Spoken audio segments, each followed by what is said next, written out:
This is Caravan to Midnight, day after Memorial Day. Wow, what a turnout all over the country. And I think it was a peaceful and reverent Memorial Day. Hopefully, in the not too distant future, we'll have a day of commemoration for the end of war. Never really accomplishes anything except the wrong people get killed, don't you know? Today on the program, we're going to have Buff Parry. Buff Parry is an intrepid researcher, everything from Oak Island to this Cuneiform, C-U-N-E-I, Cuneiform tablet that Chief Joseph showed up with. It's really bizarre, and I think you'll enjoy listening to him. We haven't spoken to him in a long time. Look, of paramount importance right now, you know Robert De Niro. He's always De Niro in every picture, right? He really is. But he says the U.S. has become a big dumbass comedy act. And I think he's right. But look, be that as it may, it's only because the dumbasses are in charge. And I don't mean the current president. I want to mention something to you. Who was the last great president? I mean, seriously. In my opinion, it was President Kennedy, whose 100th birthday was yesterday. Now, what's the difference between President Kennedy, who wanted to do some real things of the peaceful variety, stay out of Vietnam, get a little détente going with the Russians, and just chill everybody out, concentrate on exploration of space, evolve the nation. Well, he came from money. Now, granted, it was money gained by his dad, Joe. And as you may know, it was Joe Jr. who was supposed to be president. Joe got killed in World War II. So it was John. John didn't want to be president. The point is that he came from money. Now, the only other ones that I can think of right offhand in recent times would be George H.W. Bush and George W. Bush, and what happened there. Now, we experienced Clinton, who was dirt poor. Oh, he got lots of money now, though. And then we had Obama, who was clearly selected, groomed, and placed like a Trojan horse, right here in our midst. Still won't give it up. Still wants to be an activist for change, but what kind of change? And now we have President Trump. No matter what you think about President Trump, the idea is this. The Russians weren't involved in hacking the election or anything else. The Russians. The dogs run up to you and say, oh, we're so glad you're home because the Russians, they pooped in the hallway down there. It was the Russians. Russians didn't do anything. They didn't do any more or less than they've always done, in the same way that we do what we do, by way of showing a little bit too much interest in the elections held in other countries. But this is the big bombshell.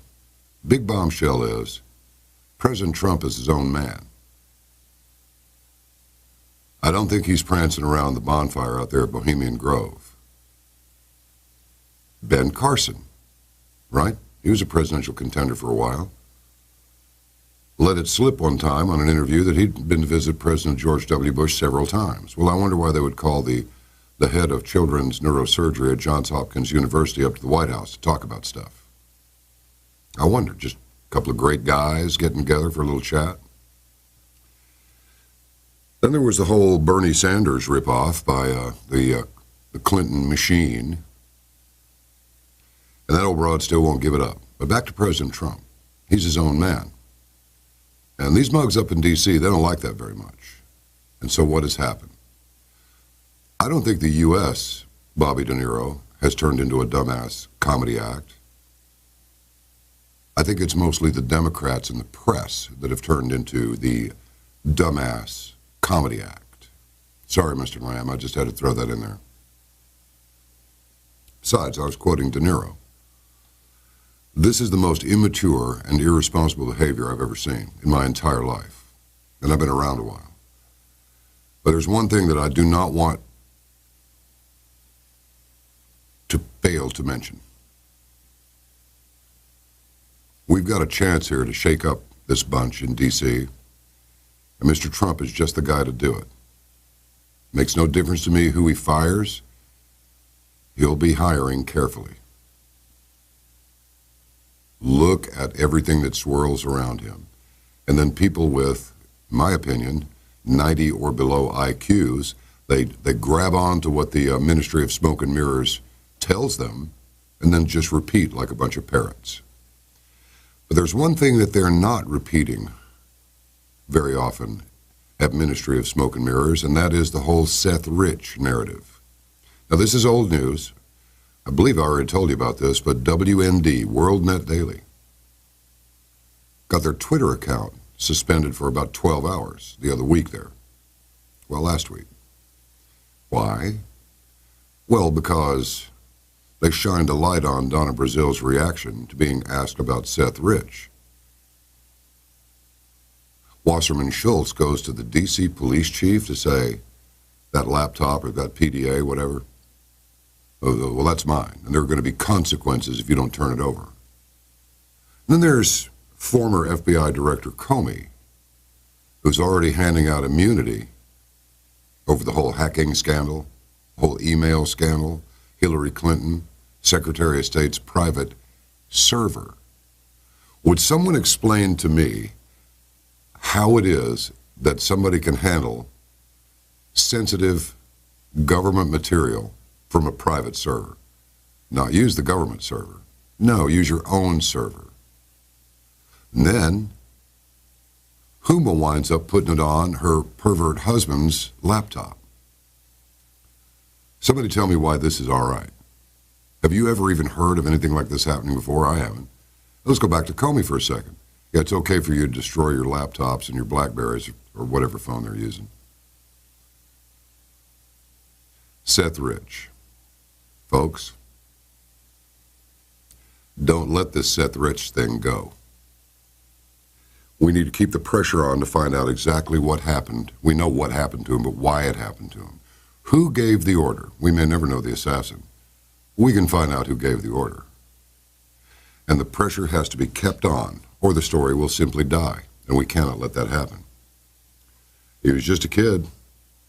And you know, a manager of the Washington, D.C. bar where DNC worker Seth Rich was spotted hours before he was shot and killed last summer told WND that D.C. police officers never interviewed the bar's staff, never requested any evidence from the bar, including the bar's surveillance video from that night as part of the investigation into Seth Rich's murder.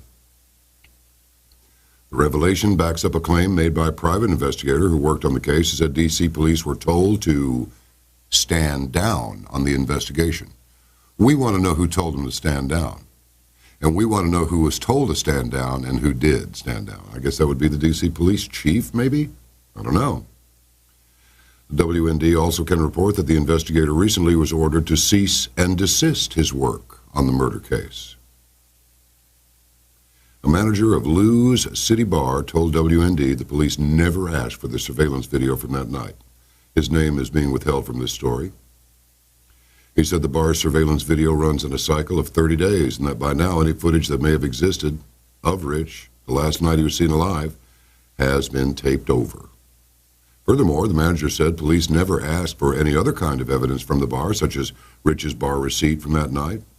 The manager did note he wasn't sure if Rich paid using a credit card or cash. And right here in the article it says, what do you think? Who killed DNC staffer Seth Rich? Manager also said he's not aware of the police ever interviewing any of the bar staff members as part of their investigation into Rich's murder. The manager said the only time that I talked to police was during the memorial for Seth, and those conversations were more casual and friendly. He did not believe the conversations were part of the official police interviews regarding Rich's murder or the investigation. The statements back up a claim by private investigator Rod Wheeler, a retired D.C. police detective, who was hired to independently investigate Rich's murder. The police were told to stand down on Rich's murder investigation. Wheeler told Fox 5 TV, "I have a source inside the police department that has looked at me straight in the eye and said, 'Rod, we were told to stand down on this case, and I can't share any information with you.'" Now, that's highly unusual for a murder investigation, especially from a police department. Wheeler has also suggested that Rich could have been the insider source who leaked DNC emails to WikiLeaks. Well, duh. Yeah, of course. Oh, no, that's right. It was the Russians. They wanted to hack our election. Now, remember, we cannot let this go. And I don't want this to turn into a once-a-year get-together where we light candles and remember Seth Rich and what a great guy he was. We want to know who killed him. We want to know who gave the order for this young man's life to be taken after he decided that he was going to bring the truth to light. And this is what it cost him. Everything. Everything. Shot in the back. Then when he went to hospital, we can't confirm this. The doctor who treated him said, it won't be very hard to figure out who I am, but I can't stay quiet about this. Is it real or is it not? He just said he's seen gunshot wounds like this before, and they didn't prove fatal, and Seth probably would have made it. Except they just let him go. Wouldn't have looked very good in court, would it? If he had come out for his own protection and said, "I'm the one who leaked the emails to WikiLeaks," there would have been a trial. Anybody think that what he had to say in open court, put down on paper for the record? Anybody a player for that? No. Have to get rid of him. And Podesta said that he was ready to make an example of somebody, even if they weren't the ones who did the leaking. So they knew who was doing the leaking. They knew that it came from. It is safe to conclude, not assume, but conclude, they knew very well where those email leaks came from, right inside their own corrupt little apparatus. With morons like Donna Brazile, the former DNC chairwoman, Donna Brazile, now there's a genius. She is a real genius. She's right in there with Pelosi, another genius. I mean, these people are a bunch of rock-dumb morons. And then McCain, I'll get to him in a minute.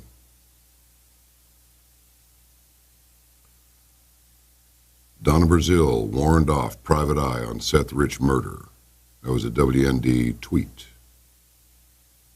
"We've temporarily limited some of your account features." What happened?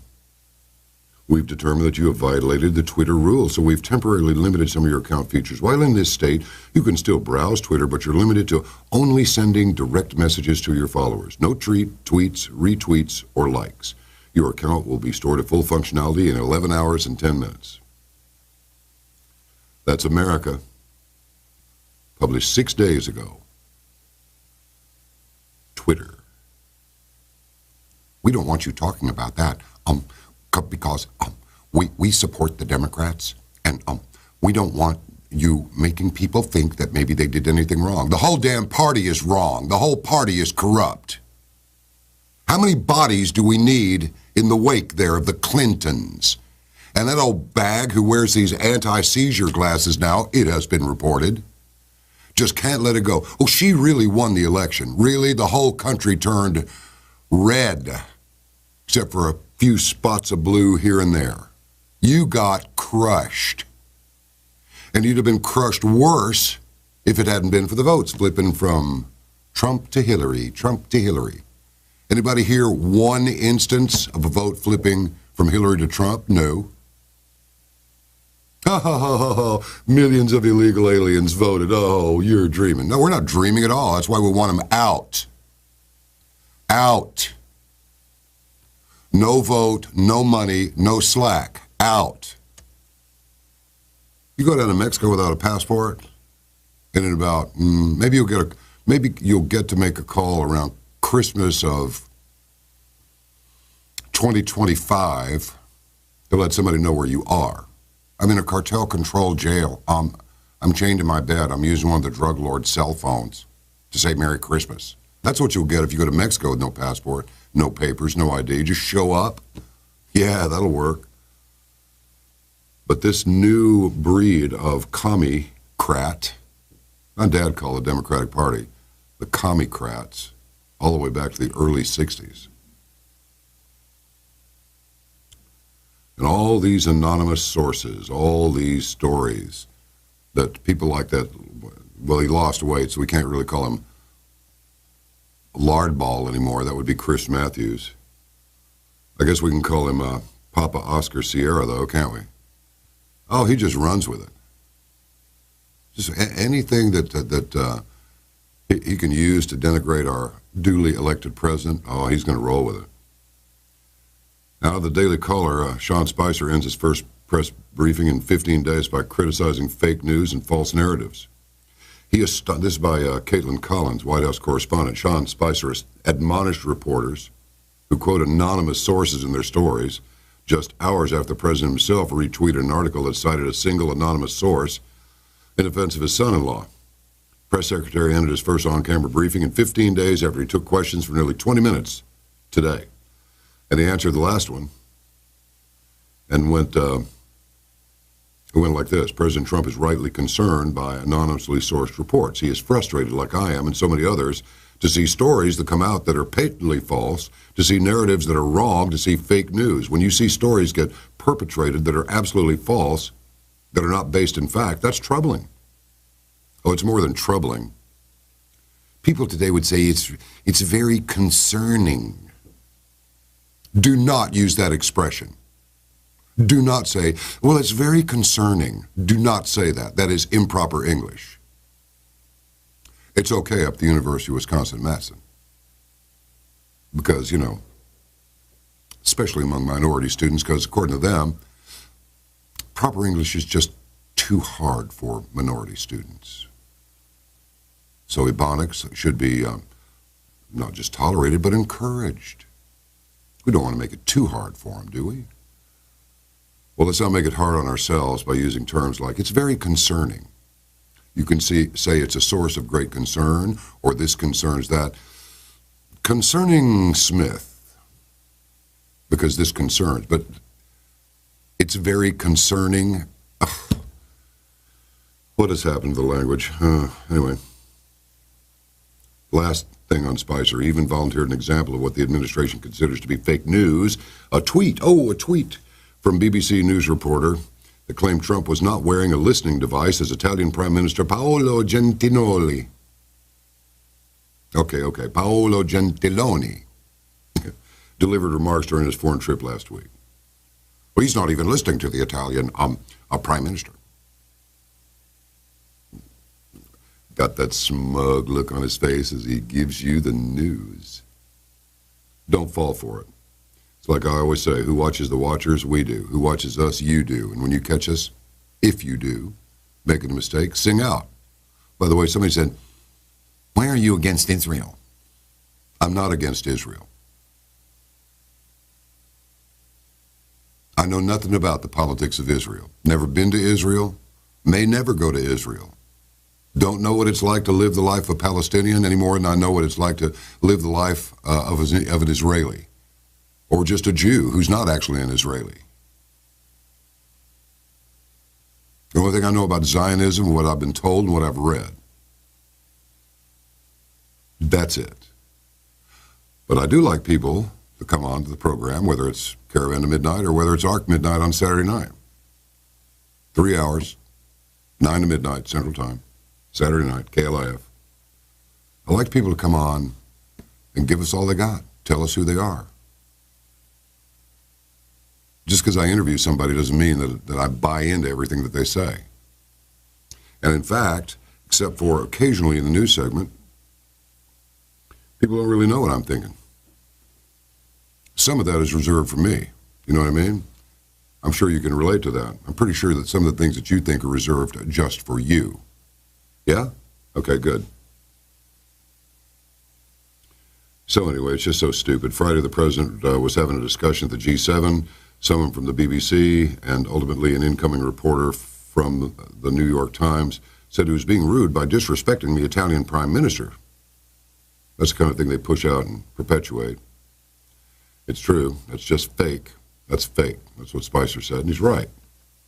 Now, in the meantime, this guy who should be thrown out of politics a long time ago, the bitter old man who was defeated roundly by that punk Obama in the '08 election.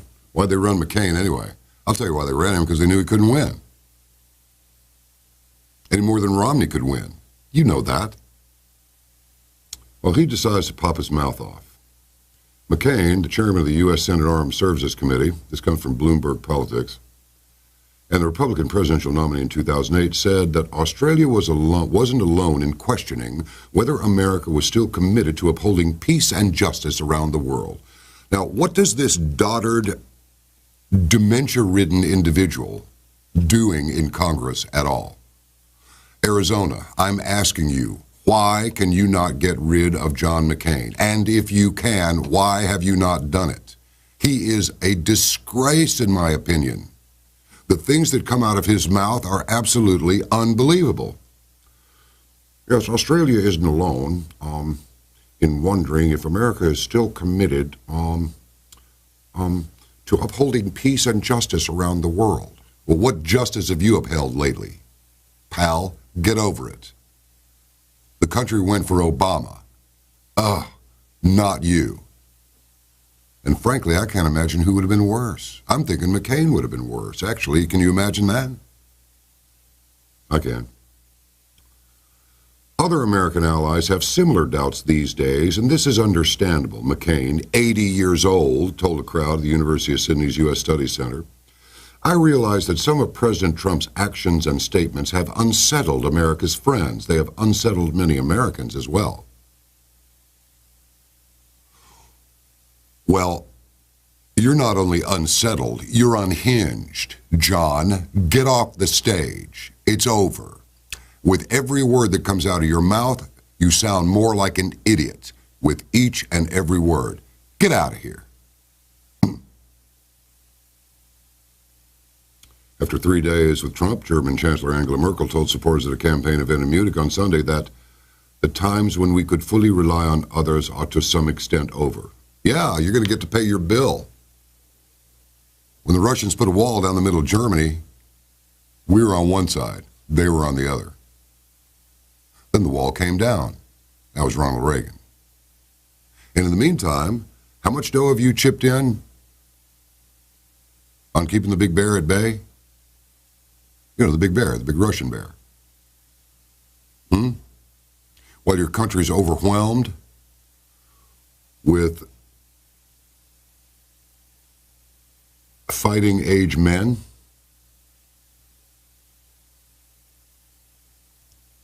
Now, talking about a dumbass comedy show, from campusreform.org, because it's all about the kids now, more videos have been released showing a black professor endorsing violence against whites, including one in which he remarks that white people dying has generally worked. A group of former students is circulating a petition calling for Curry's dismissal. Yeah, you should put him on a rail, tar and feather him, and run him out of town. Certainly figuratively, if not literally. I have no reason to believe my tenure is in jeopardy as of yet. Yeah, well, your reputation is already destroyed. You might as well go ahead and go.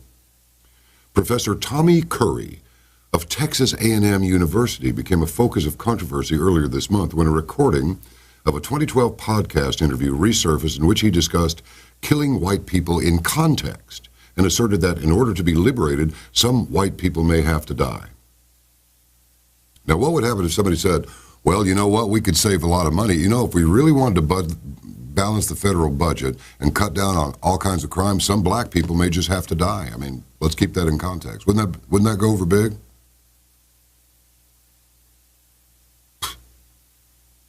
This guy is a fool, in my opinion. Ending racism requires us to destroy the way that society is formulated now, Professor Curry told his students in one recording. Then he noted that they might not like his proposed solution before asserting that white people dying or the people in power dying has generally worked.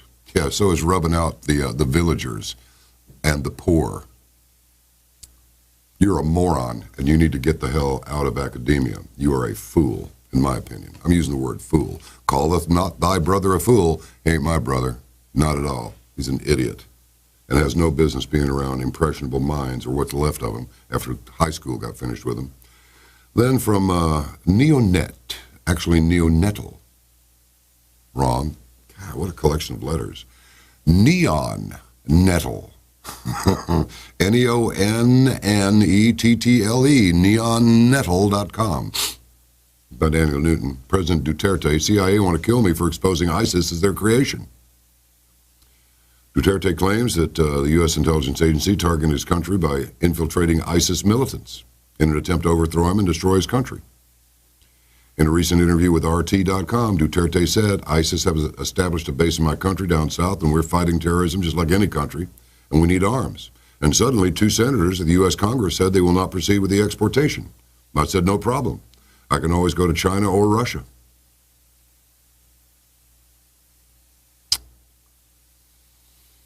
Oh boy. MPN reports clashes between militants and Filipino security forces began Monday night in the southern city of Marawi as the government raided a home where the leader of the local branch of Daesh, Isnilan Habilon, was believed to be hiding. Hundreds of gunmen descended upon the city following the raid, including Daesh forces and members of militant groups that have pledged allegiance to Daesh, including Mauti and Abu Sayyaf. Abu Sayyaf also shares links to Al-Qaeda, an unusual arrangement, considering Al-Qaeda and Daesh are ostensibly at war with each other. Of course they are. Now, if we created Al-Qaeda, which we did, and we created ISIS, which it looks like we did, then of course they're at war with each other. Of course Al-Qaeda and Daesh are at war with each other. It's Seth Rich effect. Just get them fighting between each other, takes the heat off of us. They eliminate each other or knock each other down to below operational levels, and end of problem. As Daesh takes control of numerous landmarks in most of the residential areas of the city. Can you imagine? The Philippine Army continues to control most of the city's military base and government buildings. Well, that's good. Heavy fighting continues as the Philippine Army attempts to reclaim areas lost earlier in the week. Marawi, home to a population of around 200,000 people, has already seen several Christians taken hostage. In response to the chaos, Philippine President Rodrigo Duterte cut his visit to Russia short and declared martial law in the entire region of Mindanao, where Marawi is located. The circumstance of Daesh's advances in the Philippines are interesting, as its turnover came hours after an RT interview with Duterte, in which the president offered sharp rebukes to the United States, including the suggestion that the U.S., particularly CIA, is seeking to destabilize his administration. Though Duterte asserted that he enjoys a friendly relationship with the president, I don't think it was too friendly under Obama. When this country was under Obama, Donald Trump, he added that Congress, the State Department, and other arms of the U.S. political establishment are not in accord with Trump, making it difficult for him to count on the U.S. as an ally in his nation's fight against terrorism. Duterte also made it clear in the interview that his foreign policy had shifted from a pro-Western one. Quote, I am now working on an alliance with China, and I hope to start a good working relationship with Russia. He also rebuked U.S. efforts to continue to treat the Philippines as a colony, asking rhetorically, you treat me as if I'm your colony still? You must be kidding. This is important. Watch the Philippines. It doesn't seem important to you now, but it may later. Duterte also showed that he's aware of the price often paid by leaders who back out of strategic alliances with the United States, stating, I said about removing the American troops that one day during my term, if I survive the CIA, I still have 5 years to go. RT responded with the question, you talk a lot about assassination. Do you really expect that to happen? He said, they do it. Does it surprise you? They can even take the president out of his country for him to face trial in another country. These statements suggest that Duterte did not expect his pivot away from the U.S. to go unnoticed. He continued that the U.S.'s refusal to approve the arms deal pertained to his government's violations of human rights. Duterte argued that this argument was hypocritical, stating that the U.S. has killed scores more civilians in nations around the world without even a whimper from the international community. Can't really argue with that. This is what he said. In the guise of human rights, countries like those of the EU and America are interfering in the affairs of other nations. In the guise of human rights. Just like the Americans. When they drop a bomb there, it's so powerful that it also kills others there. So it doesn't say that they are American and they are exempted. And just because I'm a small-time government official, I'm not exempted. So where's the fairness there? When they drop bombs, they kill so many villagers, and there's not even a whimper. Oh, Rodrigo. Well, we're all bozos on this bus now, pal. Might as well just put on our scary clown costumes, and why don't we all put on scary clown costumes and march on Washington, D.C. wearing that stuff? Yeah, that's about it. Not really. I mean, it's all over the place. It's so crazy right now that it defies belief. It really does. You know, I think we have crossed the fabled Rubicon. I think that things are rapidly approaching that point. I have this thing I've held on to for a long time. It's a theory. It's called Wells's theory of compulsory collapse. Some people say everything has a beginning, a middle, and an end, but for example, you start off with a few horsepower. Oh boy, in the 60s and 70s, not really so much the 70s, but the 60s for sure. To beat the insurance companies, because if you even had a manual transmission in your car, oh, 4-speed, that's trouble, right? That was the mentality then. The automakers would frequently rate the horsepower of, you know, big Ford and Chevy and Pontiac engines as much lower than they actually were. They're cranking out. They're rated 335, yeah. And they're more like 400, 450, 500 sometimes, more than that in certain cases. I mean, the 426 Chrysler Hemi engine, thing wasn't putting out any 425 horsepower, probably closer to 600. Well, it's the same thing. Now, they're putting out cars now. Chevy and Dodge are putting out cars that, Ford too, that are up in the 5, 6, 700 horsepower range. So what happens? What happens when you've built more horsepower into the engine than the automobile the engine is in can withstand? And that's kind of what we've got going in our country here. We have let things go so far. We have encouraged people who can do nothing but sow discord to sow this discord with all the cameras of the Ministry of Smoke and Mirrors rolling on them. As if somehow these people, these young people, we should pay attention to them because we think that they're right. You saw what lapdogs the whole MSM was, where Obama was concerned. Oh, they don't like President Trump at all. Ooh, not a bit. So this kid from Kenya, or was it Indonesia, or was it Hawaii? You know, the one that was President Obama with all of his records sealed, and nobody at Columbia University can remember ever seeing him or meeting him, talking to him or knowing him. This guy's a ghost. How they fawned over Obama. All you have to do is just think, you know, and you've had this experience before. Maybe you run into somebody that you've known about. You didn't really like them, and you got the feeling they didn't really like you, but you get together at some point, and you talk, and by the time 10 minutes have gone by, you're going, well, so-and-so's not so bad. I mean, I talked to him the other day. He's fine. Well, in the same way,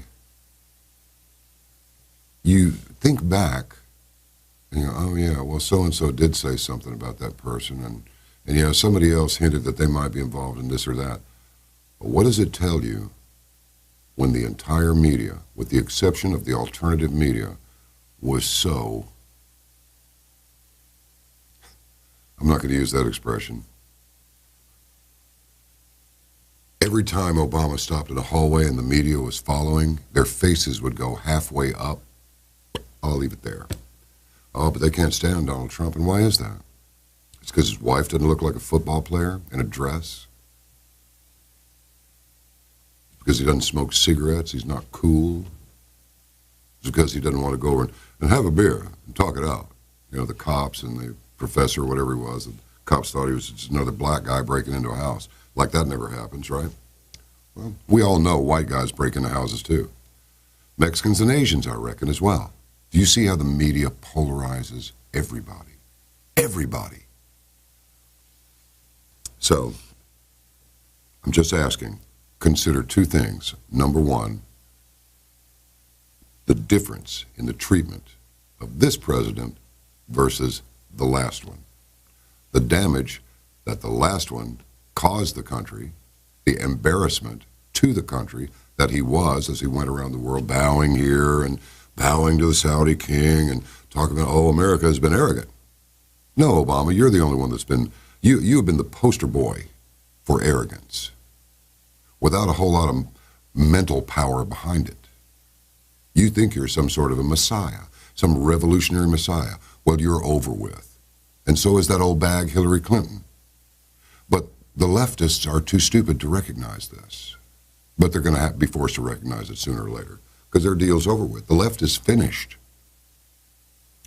Unless we continue to buy the products of the companies who sponsor these news programs that crank out fake news, cut them off.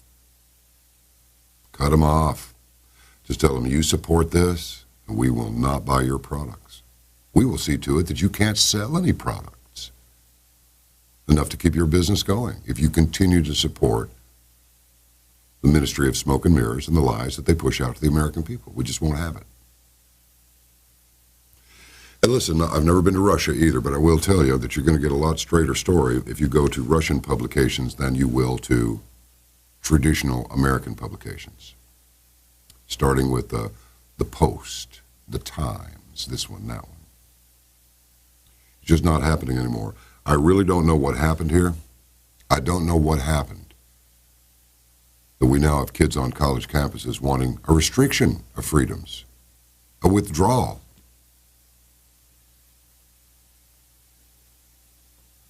Even of elements of the Bill of Rights. Freedom of speech only if you say what they want you to say. Look, I've mentioned this before, I'm going to say it again. It's not unalienable rights.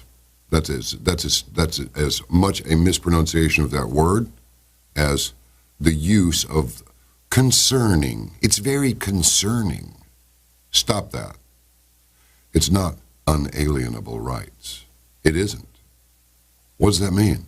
Well, we can't be alienated from our rights. Our rights are not to become alien to us.